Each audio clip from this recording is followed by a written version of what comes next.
sur la plupart des maladies chroniques. Voilà, vous avez là ici le nombre de patients recrutés par phase 2 et 3 et par territoire. Donc la France est ici, donc en 5e position, loin derrière les États-Unis et l'Allemagne, qui est la première puissance de recherche clinique en Europe.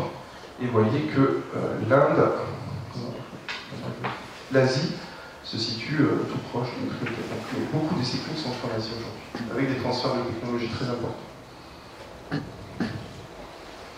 L'enjeu, dans un temps qui vient très vite, sera de conserver les centres d'intelligence des laboratoires pharmaceutiques, c'est-à-dire les centres de recherche et développement, pour éviter qu'ils partent aux États-Unis ou qu'ils partent en Inde ou au Brésil, là où se font réellement les développements aujourd'hui. Ça, c'est un enjeu important de notre domaine, de l'économie de notre domaine. Et donc, on revient sur les technologies de l'information et de la communication en santé. Pour introduire une proposition que je vous fais, c'est que la santé va entrer dans une économie de la fonctionnalité. Je vais m'expliquer. Le fait qu'un patient soit connecté et délivre ses informations en temps réel au médecin, et que le médecin puisse intervenir en temps réel aussi sur le patient, c'est quelque chose de très nouveau. Ce que vous voyez là, c'est une image sur le diabète de type 1, où on voit que la patiente enregistre sa glycémie régulièrement, et que le médecin surveille à distance sa glycémie. Il peut être alerté en cas d'hypo ou d'hyperglycémie et peut donc demander des corrections et les transmettre sur smartphone. Ça ouvre un champ considérable, dans la mesure où ce qui est majeur dans cette image et dans ce concept, c'est la notion de service, moins que la notion de produit. Les produits n'ont pas changé, c'est de l'insuline en stylo, de l'insuline concentrée si c'est une pompe à insuline, un lecteur de glycémie où on se pique au bout du doigt. La technologie de ce point de vue-là n'a pas évolué. Ce qui évolue, c'est le service rendu aux patients par les technologies de l'information et de la communication. Et là-dessus, on sait que les attentes sont énormes, de la part des médecins, mais aussi de la part des patients. Un médecin peut mieux suivre à distance son patient, il peut avoir un dossier électronique, plus facile d'accès. Le patient peut enregistrer lui-même ses données de santé. Si 20% des patients souhaitent avoir cette possibilité d'enregistrer, par exemple, leur footing ou leur balade en vélo, c'est la publicité d'iPhone, vous savez, où on fait du quantified self. Ce sont des données de santé. Donc aujourd'hui, on mesure des informations sur des gens qui ne sont pas malades. Et ces informations agrégées vont nous permettre de comprendre comment on n'est pas malade et comment éventuellement on peut rester en santé. L'application d'iPhone, elle est faite pour ça. Elle est faite pour dire au sujet, tu vas pouvoir enregistrer ton jogging matinal ou ta sortie en vélo, mais derrière cela, Apple, évidemment, a de la technologie pour analyser ces données et pour essayer de les faire parler. C'est un marché considérable, la M-Santé, donc ce marché qui consiste à développer des applications mobiles en santé, c'est un marché en croissance vertigineuse. Ça fait partie du marketing de la santé aujourd'hui, c'est certainement un des Eldorado que vous devriez regarder de plus près, dans lequel il va y avoir des débouchés énormes. Le marché mondial de la M-Santé est estimé à 26 milliards de dollars en 2017. 185 millions d'Européens vont pouvoir en bénéficier, dont 22,5 millions atteints de maladies chroniques.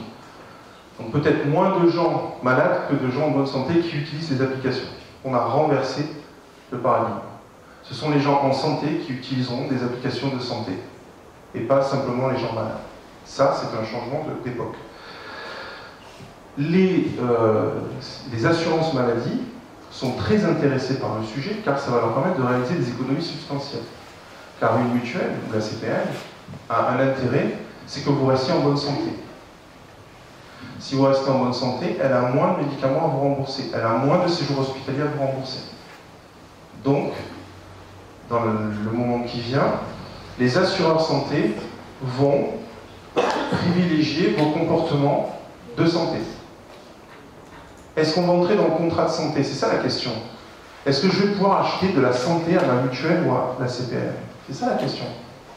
Et est-ce que ce contrat sera modulé en fonction du type de santé que je veux et des efforts que je suis prêt à fournir pour rester en santé? Là est la question.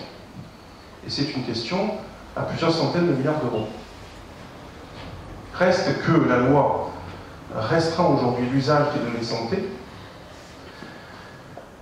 Il y a 3 domaines qui sont préoccupants. quel est le statut qu'on va donner à ces informations sur mon mode de vie, sur mes maladies, sur ma santé. Comment centraliser ces données? À qui appartiennent les serveurs? Est-ce que ces serveurs sont en Europe ou est-ce qu'ils sont aux États-Unis où la législation n'est pas la même sur la propriété des données personnelles? Je fais référence à la jurisprudence Facebook. Vous savez que vos photos, les miennes aussi, lorsqu'elles sont sur Facebook, sont stockées sur des serveurs américains. Et que dès lors qu'elles sont stockées sur des serveurs américains, elles ne m'appartiennent plus. En Europe, on n'a pas du tout la même réglementation. Le droit à l'image reste acquis même si mon image est enregistrée sur un serveur. Donc, il va falloir développer des entreprises capables de rivaliser avec les GAFA. GAFA, c'est Google, Apple, Facebook, Amazon, qui sont toutes américaines. Il faut que l'Europe développe des entreprises capables de rivaliser avec ces GAFA pour héberger de la donnée de santé et traiter de la donnée de santé. Ça, c'est un enjeu majeur dans notre domaine pour les 20 années qui viennent. Et le groupe Atos, qui est dirigé par Thierry Breton, qui est un ancien ministre des Finances, est une de ces figures montantes dans le domaine de la santé. La santé, la donnée de santé et le paiement, étonnamment. Vous ne voyez peut-être pas le rapport. Et il y en a assureurs de santé, paiement, données de santé. Les mutuelles vont devenir des acteurs prépondérants de la santé. Ce ne sont plus forcément les laboratoires pharmaceutiques qui vont tenir la corde dans ce domaine. Ce sont les payeurs. Je reviendrai sur les payeurs un peu plus tard. Et ces payeurs ont besoin d'une ingénierie très particulière qui aujourd'hui est illustrée par ce que je vous mets à l'écran. Donc là, des gens comme vous, comme moi, sont très intéressés pour travailler avec des grands groupes comme Atos. Alors l'économie de la fonctionnalité en tant que concept, c'est remplacer la vente d'un bien par la vente d'un service. Ça vous paraît abstrait, pourtant vous connaissez ça très bien. Alors Michelin, c'est connu par les routiers. Aujourd'hui, préfèrent vendre du kilomètre de pneus parcourus que des pneus.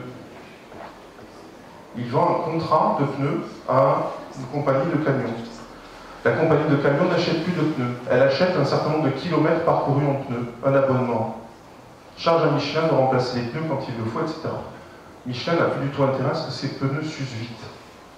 Et Michelin dépêche un technicien sur place, au cul du camion, comme on dit, pour regarder les pneus et s'assurer que les pneus sont en bon état.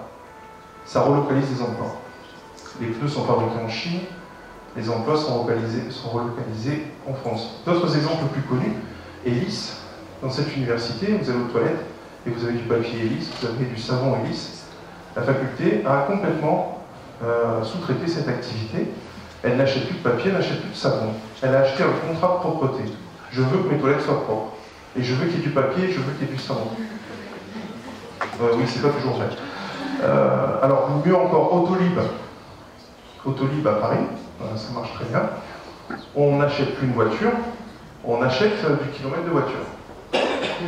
Dans quelques années, vous aurez la possibilité d'avoir des cartes de mobilité par laquelle vous pourrez disposer d'une berline en semaine, d'un roadster le week-end ou d'une familiale, pourquoi pas, le week-end.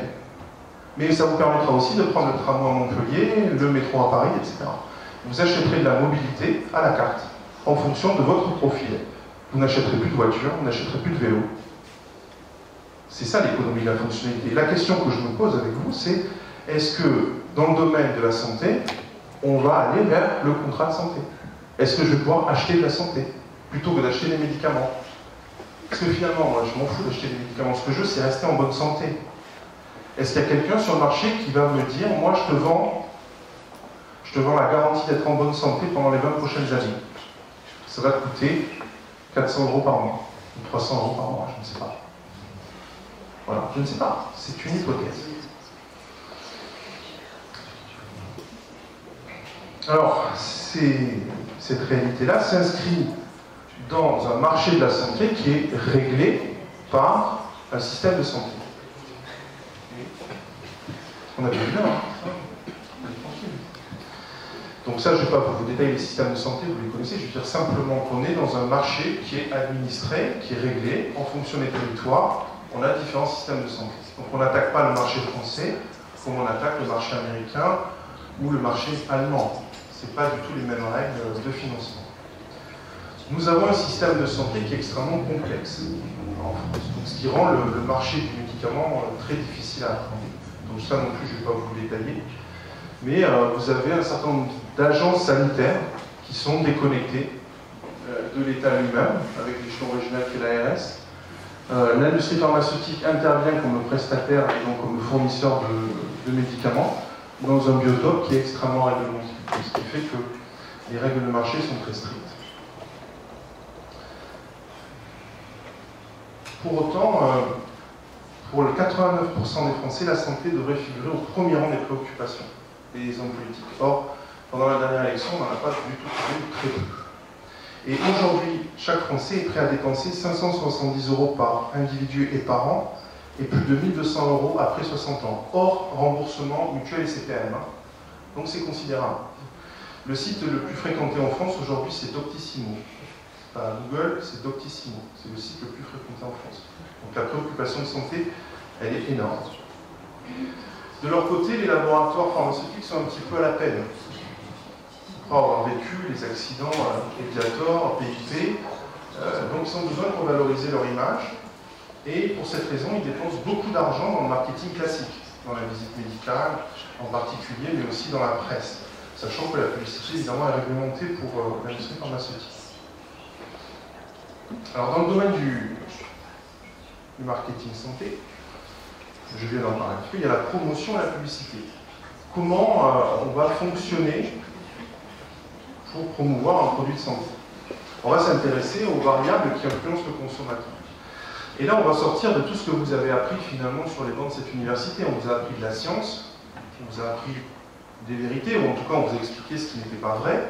Et puis, quand on arrive dans le champ du marketing pharmaceutique, on va s'appuyer, comme toute autre industrie, sur un certain nombre de variables qui influencent le consommateur, culturel, social, personnel, psychologique, de réseaux sociaux, etc., qui n'ont parfois rien à voir avec la vérité scientifique.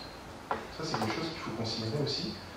Alors, il y a des méthodes qui sont bien connues. Soncas, par exemple, on va travailler sur la sécurité, on va avoir un discours sécuritaire, on va avoir un discours sur l'orgueil, sur la nouveauté, sur le confort, l'argent, la sympathie. On peut aussi utiliser les sorts. Donc, dans la publicité, on va susciter l'attention, l'intérêt, susciter le besoin, obtenir l'accord, etc. Donc, on est très très loin, là, de la conviction par la preuve.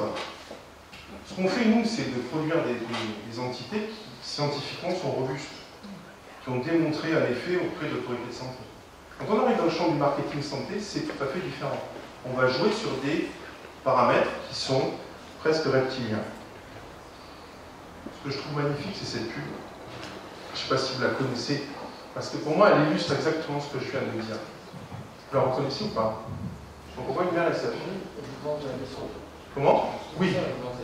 Et ça fait 250 ans qu'on vous le dit. C'est ça le truc. Alors c'est vraiment l'archétype de la publicité grand public en pharmacie, qui va s'appuyer sur toutes les valeurs qui correspondent à une certaine sociologie de clientèle ou de patientèle. Là, on est sur classe moyenne bourgeoise de province, catho, c'est ça l'idée. Avec une relation mère-fille qui est un petit peu, je dirais, dysfonctionnelle. Et puis, évidemment, des problèmes de jambes lourdes, etc. Et puis, on arrive à la journée de la belle-souris, un produit qui est un véritable placebo, très longtemps, et qui s'appuie sur un certain nombre de représentations, dont des représentations religieuses. Ce que vous voyez au centre, parce que la belle-souris, évidemment, c'est un prêtre, c'est un abbé. Et c'est la figure tutélaire du produit, c'est-à-dire que parce qu'il y a la belle-souris sur le packaging, il faut croire que ça marche. Et alors quand vous regardez la publicité d'origine, enfin, du début du siècle dernier, c'est extraordinaire parce que oui, c'est les maladies de la femme, le retour d'âge. C'est comme ça qu'on appelle la ménopause à l'époque. Donc voilà, c'est pour moi ce qu'on peut faire de pire en publicité médicaments, mais ça marche. C'est-à-dire que si les jouances de la belle-souris sont capables d'obtenir 30 secondes de publicité sur France 2, c'est que ça génère beaucoup de cash. Donc, dans le domaine du marketing santé, il faut parler de la publicité, toute forme d'information, y compris le démarchage, qui vise à promouvoir la prescription, la délivrance, la vente, la consommation. Ce qui n'est pas de la publicité, c'est la correspondance sur un sujet, une maladie qui est promue par une fondation quelconque ou l'association contre le diabète, etc. Des informations concrètes, donc des informations scientifiques relatives à la santé humaine, ne sont pas considérées comme de la publicité. C'est pour ça que dans le domaine du marketing pharmaceutique, on va utiliser des associations, des fondations pour contourner l'obstacle. Et on va financer des campagnes d'information, on va financer des symposiums, on va financer des revues scientifiques, on va financer des universités. Servier a fait ça pendant 30 ans. On va influencer les élèves pour que, quand ils seront en état de le faire, ils prescriront le médicament.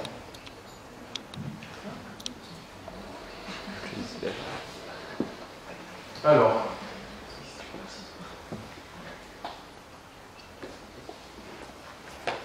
sur un plan opérationnel, comment ça marche?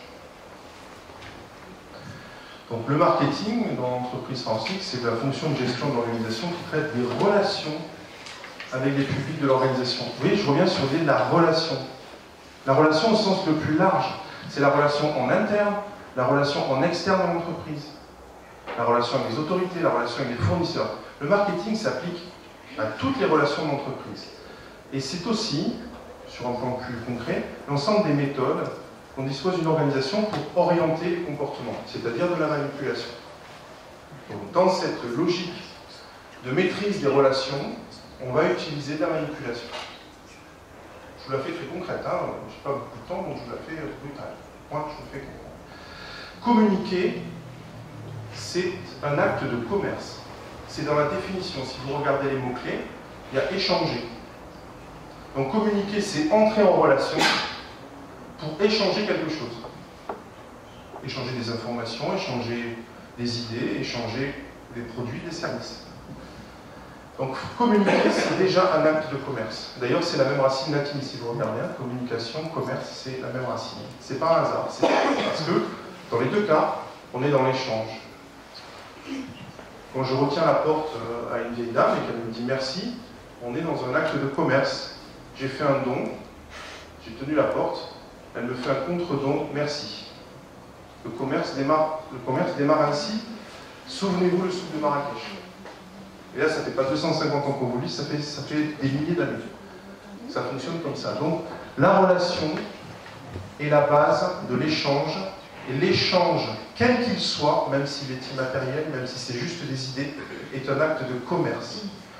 Donc le marketing s'applique à tout cela, c'est-à-dire à tout. Et donc on va en arriver à la notion de marketing holiste. Alors je ne vais pas détailler les groupes de communication, les théories de la communication. Là c'est ma patatoïde qui représente un iceberg avec les différents niveaux de pénétration d'une information dans un être humain en fonction de la captation par l'oreille, l'œil et l'oreille, l'œil, la bouche, c'est-à-dire le fait de parler. Et puis, on rajoute en plus la praxis, c'est-à-dire le fait de toucher. Ça renforce l'acquisition du message, et donc ça, en profondeur, ça modifie la relation et le comportement. Et dans cette idée-là, il faut regarder du côté des paradigmes des traitements de l'information, pour revenir sur la journée de la Bessouri et voir comment ça fonctionne. C'est que vous avez une sociologie qui va s'appuyer sur des énoncés référencés, dont vous en faites partie, puisque ici on vous apprend essentiellement de la science.